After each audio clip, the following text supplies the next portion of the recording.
Hi everyone, welcome to my channel. I am Ruby Yadav. आज हम पढ़ने वाले हैं क्लास 8th साइंस की बुक का चैप्टर 2 और ये वीडियो हमारी पार्ट 2 होने वाली है। अगर आपने पार्ट 1 नहीं देखा है तो प्लेलिस्ट में जाकर देख सकते हैं। चलो ठीक है, स्टार्ट करते हैं। देखो नेक्स्ट हेडिंग क्या है, आज हम यहाँ से पढ़ने वाले हैं। पिछले वीडियो में हमने ये पीछे वाले चीज़ें कवर कर रखे हैं, ये आज हम पढ़ने वाले हैं। क्या? Commercially use of the microorganism. ठीक है, as a business, as a commercially use macroorganism का होता है। ठीक है, पैसे कमाने के लिए लोग मैक्रो ऑर्गेनिज्म का यूज़ करते हैं। अब देखो क्या क्या होता है कि micro organism are used for the large scale production of alcohol, wine and acetic acid, जिसे विनेगर भी कहते हैं। ठीक है, देखो production of alcohol, wine, acetic acid, इन सब का प्रोडक्शन में किसकी यूज़ होती है? मैक्रो ऑर्गेनिज्म का यूज़ होता है और वो हेल्प करता है हमें। ठीक है, east is use for commercially production of the alcohol and wine. East क्या है? एक माइक्रो ऑर्गेनिज्म है जो कि फंगी की कैटेगरी में आते हैं। ठीक है, ईस्ट एक फंगी हैं और वो यूज्ड होते हैं किस में? कमर्शियली प्रोडक्शन ऑफ एल्कोहल और वाइन में। ठीक है, for this purpose yeast is grow on the natural sugar present in grain like barley, wheat, rice and crushed fruit juices। ठीक है, अब देखो जो ईस्ट होती है, ईस्ट होता है ना, ईस्ट ना नेचुरल शुगर पे ग्रो करवाया जाते हैं। नेचुरल शुगर किन किन चीज़ों में प्रेजेंट होती है? जैसे ग्रेन में क्या क्या? Barley, wheat, rice, crossed fruit juice जो होते हैं उसमें शुगर नेचुरली प्रेजेंट होते ही होते हैं। ठीक है, तो उस पर क्या करवाया जाता है? ईस्ट को ग्रो करवाया जाता है। और देखो इसका यूज़ क्या होता है? सबसे पहले एक एक्टिविटी देख रहे हैं। एक्टिविटी क्या है? 2.4 है।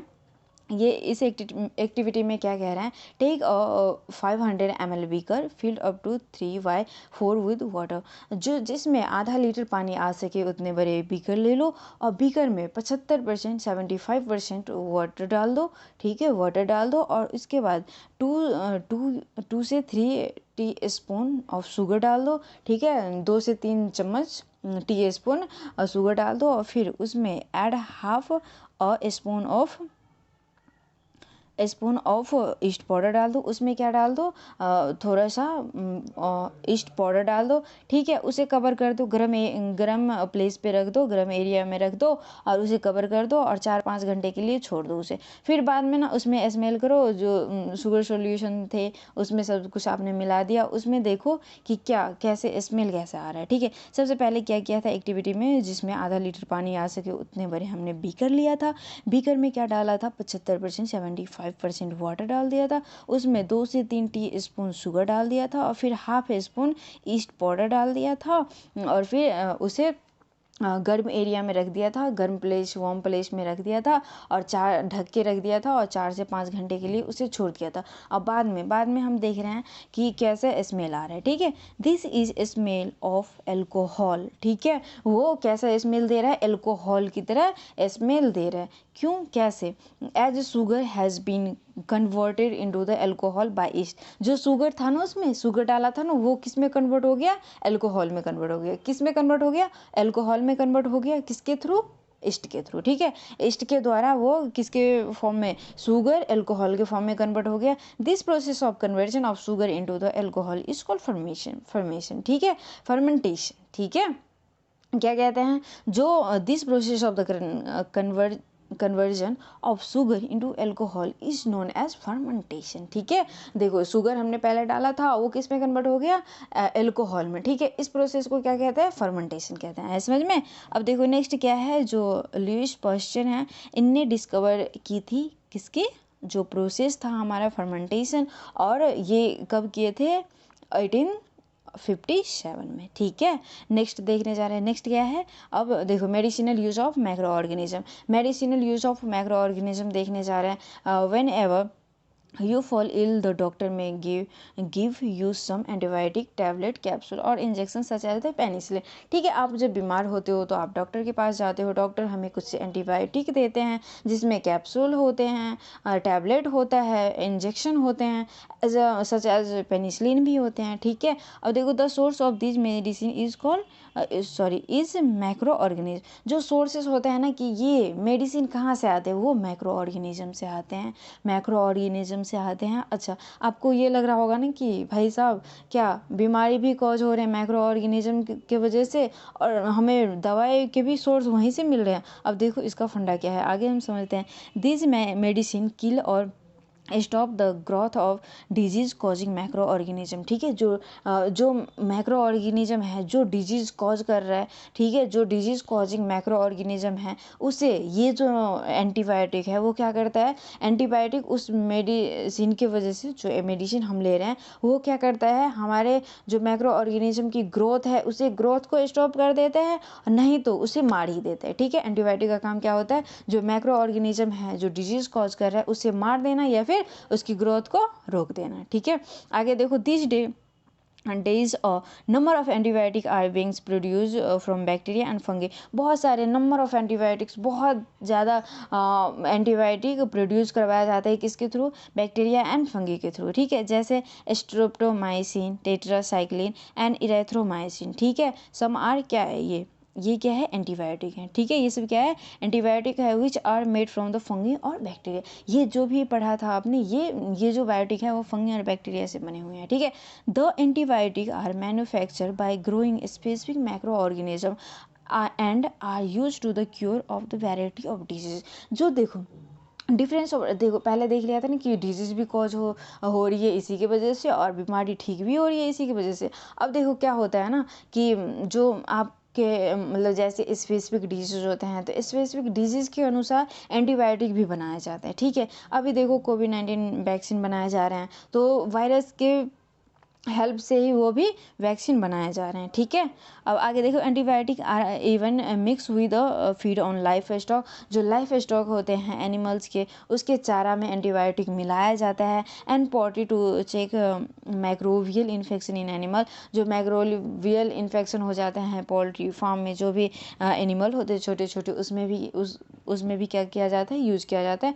They are also use in the control many plant disease. अब देखो किसी प्लांट में डिजीज हो जाते हैं तो उसमें भी ये मैक्रो ऑर्गेनिज्म डाला जाता है।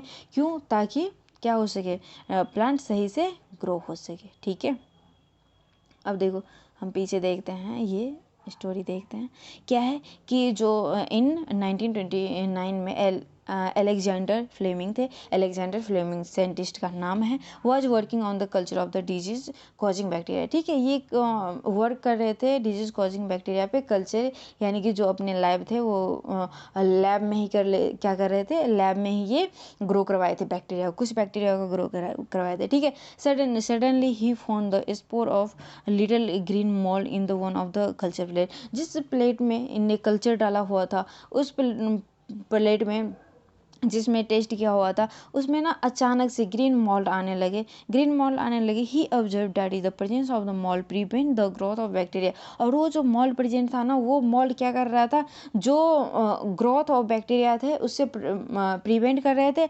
Even it also kill many of this bacteria. कुछ बैक्टीरिया को मार भी दिए थे, बहुत सारे बैक्टीरिया को ये मार भी दिया था। ठीक है, ये मोल्ड जो था, from this is mould penicillin was prepare. और फिर यहाँ से डिस्कवर हो गया किसका, पेनिसिलिन का। ठीक है, डिस्कवर हो गया पेनिसिलिन का, यहाँ से पेनिसिलिन बन गया। तो अब आपसे पूछेगा कोई कि पेनिसिलिन का डिस्कवर किसने किया है, तो आप बता दोगे ना, अलेक्जेंडर फ्लेमिंग ने किया है। और कब किया था, 1929 में। आया समझ में।